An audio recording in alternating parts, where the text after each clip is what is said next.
நகராட்சி நிர்வாகத்துறை அமைச்சரான KN நேருவின் தம்பி ராமஜெயம் கடந்த 2012ஆம் ஆண்டு மார்ச் மாதம் 29ஆம் தேதி தனது வீட்டிலிருந்து நடைபயிற்சி சென்றபோது மர்ம நபர்களால் கடத்தி கொலை செய்யப்பட்டார். அவரது சடலம் காவிரி ஆற்றின் கரையில் கண்டெடுக்கப்பட்டது. ராமஜெயம் கொலை சம்பவமானது தமிழகம் முழுவதும் மிக பெரும் அதிர்வலைகளை ஏற்படுத்தியது. இந்த கொலை சம்பவம் நடந்து 13 ஆண்டுகள் ஆகிறது.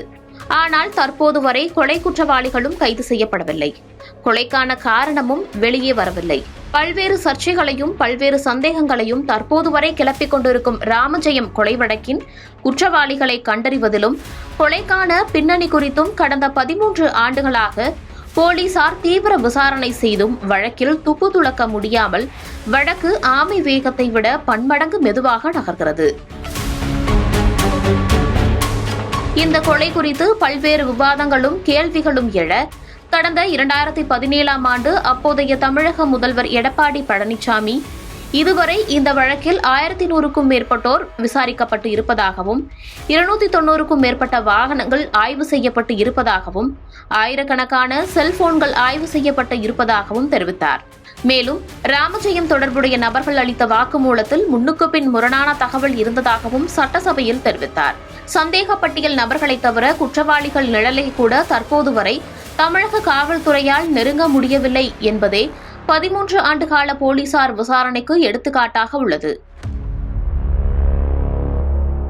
இந்த நிலையில்தான் ராமஜெயம் கொலை வழக்கை விசாரிக்க சென்னை உயர்நீதிமன்றம் சிறப்பு குழு ஒன்றை அமைத்து அதன் விசாரணை அதிகாரியாக தூத்துக்குடி எஸ்பியாக இருந்த ஜெயக்குமாரை நியமித்தது. விசாரணையும் மேற்கொள்ளப்பட்டு வந்தது. ஆனாலும் வழக்கு தொய்வை தவிர வேறொன்றையும் சந்திக்கவில்லை. இந்த நிலையில்தான் சில மாதங்களுக்கு முன்பாக விசாரணை அதிகாரியாக இருந்த ஜெயக்குமார் மாற்றப்பட்டு அப்போதைய திருச்சி சரக டிஐஜி வருண்குமார், தஞ்சாவூர் எஸ்பி ராஜாராம் ஆகியோர் விசாரணை அதிகாரிகளாக நியமிக்கப்பட்டனர். இதனைத் தொடர்ந்து திருச்சி சரக டிஐஜி வருண்குமார் IPS சில தினங்களுக்கு முன்பாக CBCID டிஐஜியாக பணியிட மாற்றம் செய்யப்பட்டார். இந்த நிலையில்தான் உறங்கிக் கொண்டிருந்த ராமஜெயம் கொலை வழக்கை மீண்டும் தூசு தட்ட ஆரம்பித்துள்ளார் டிஐஜி வருண்குமார். கடந்த 13ஆம் தேதி டிஐஜி வருண்குமார் தலைமையிலான CBCID போலீசார் சென்னை புழல் சிறையில் அடைக்கப்பட்டிருக்கும் ஆயுள் தண்டனை கைதியான திருச்சி மண்ணச்சநல்லூர் பகுதியைச் சேர்ந்த குணா என்கிற மண்ணச்சநல்லூர் குணசீலன் என்பவரிடம் திடீர் விசாரணை மேற்கொண்டுள்ளனர். ராமஜெயம் கொலை வழக்கில் ரவுடி குணசீலன் என்கிற குணா ஏற்கனவே காவல்துறையின் சந்தேக பட்டியலில் இருந்து வருகிறார். திருச்சி பகுதியில் கடந்த 2004ஆம் ஆண்டு 3 நபர்கள் வெட்டி படுகொலை செய்யப்பட்ட வழக்கில் கடந்த 2019இல் நீதிமன்றம் குணசீலனுக்கு ஆயுள் தண்டனை விதித்து தீர்ப்பளித்தது. இந்த தண்டனையை முதலில் திருச்சி மத்திய சிறையில் அனுபவித்து வந்த குணசீலன் கடந்த 2021இல் புழல் சிறைக்கு மாற்றப்பட்டார். அவர் மீது 5 கொலை வழக்குகள் உட்பட 23 வழக்குகள் இருப்பது குறிப்பிடத்தக்கது. இதனால் ஏற்கனவே ராமஜெயம் கொலை வழக்கில் சந்தேக பட்டியலில் இருந்து வரும் ரவுடி குணசீலனிடம் டிஐஜி வருண்குமார் நேரடியாக புழல் சிறைக்கு சென்று சுமார் 3.5 மணி நேரம் விசாரணையில் ஈடுபட்டுள்ளார். அதேபோல அண்மையில் பாளையங்கோட்டை சிறையில் தண்டனை கைதியாக தண்டனை அனுபவித்து வரும் ரவுடி சுடலைமுத்து என்பவரிடமும் டிஐஜி வருண்குமார் தலைமையிலான போலீசார் விசாரணை மேற்கொண்டுள்ளனர்.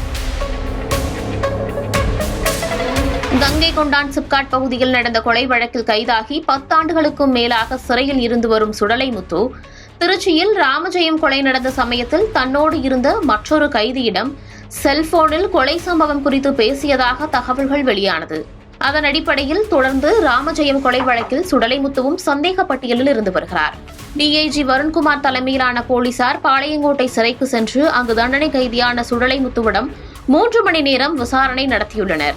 நீண்ட நாட்களாக குற்றவாளியை நெருங்க முடியாத நிலையில் ராமஜெயம் கொலை வழக்கை மீண்டும் தூசு தட்ட ஆரம்பித்திருக்கிறார் சிறப்பு குழுவின் விசாரணை அதிகாரியும் CBCID டிஐஜியுமான வருண்குமார் IPS. அதன் ஒரு கட்டமாக புழல் சிறையிலும் பாளையங்கோட்டை சிறையிலும் அடைக்கப்பட்டுள்ள தண்டனை கைதிகளிடமும் விசாரணை நடத்தியுள்ளார். சுமார் 13 ஆண்டு காலமாக குற்றவாளிகள் எங்குள்ளனர், கொலைக்கான பின்னணி காரணம் என்ன என்பது தெரியாமல் இந்த வழக்கு இருட்டில் இருந்து வரும் நிலையில் தற்போது விசாரணையானது தீவிரப்படுத்தப்பட்டுள்ளது. விசாரணையின் முடிவில் குற்றவாளிகள் கைது செய்யப்பட்டு கொலைக்கான காரணம் வெளியே வருமா அல்லது இந்த விசாரணையும் 13 ஆண்டு காலமாக கிணற்றில் போடப்பட்ட கல் போல காணாமல் போகுமா என சமூக வலைதளத்தில் பல்வேறு தரப்பினர் கேள்விகளையும் எழுப்பி வருகின்றனர்.